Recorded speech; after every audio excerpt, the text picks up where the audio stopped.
वीरेंद्र भाई हाय देखा एक ठे नई नोचर दुल्हन बा ओकर सैया एकदम नाटा मिल गइल बा और अपने सखी से कहत है कि ए सखी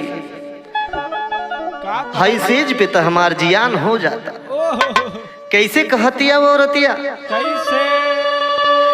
अरे पोवे गईली रोटी अरे गिल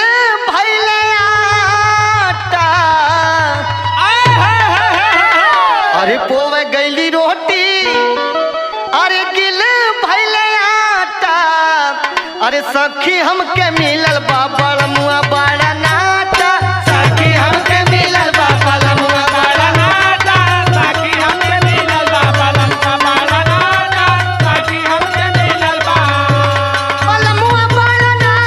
बलमुआ बड़ा नाटा सखी हमके मिलल बाबा लमुआ बड़ा नाटा सखी हमके मिलल बाबा लंका बड़ा नाटा सखी हमके मिलल बाबा लंका बड़ा नाटा सखी हमके मिलल और कहला ए घनश्याम भाई का कहला हो? कहली बलम से चली जाता बजरिया जाता बजाए चले जाता बजारिया जाता बजाए चले जाता बजारिया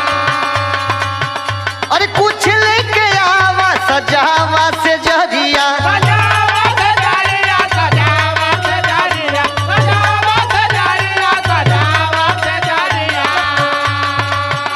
अरे भर के लावे डिब्बा में महुआ के माठा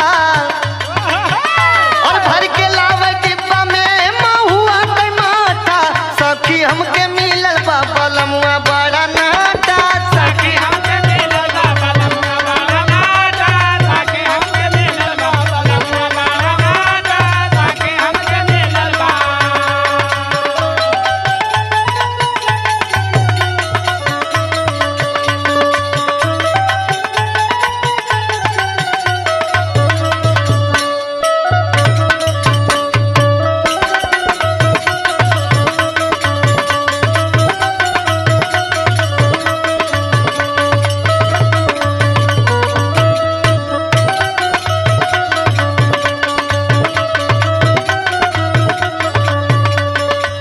और का कहला ए वीरेंद्र भाई का कहला सो भैया?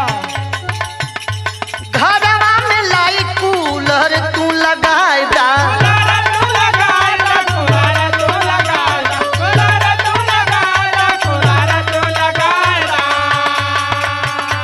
तू तेला राजा चक बेनिया डोला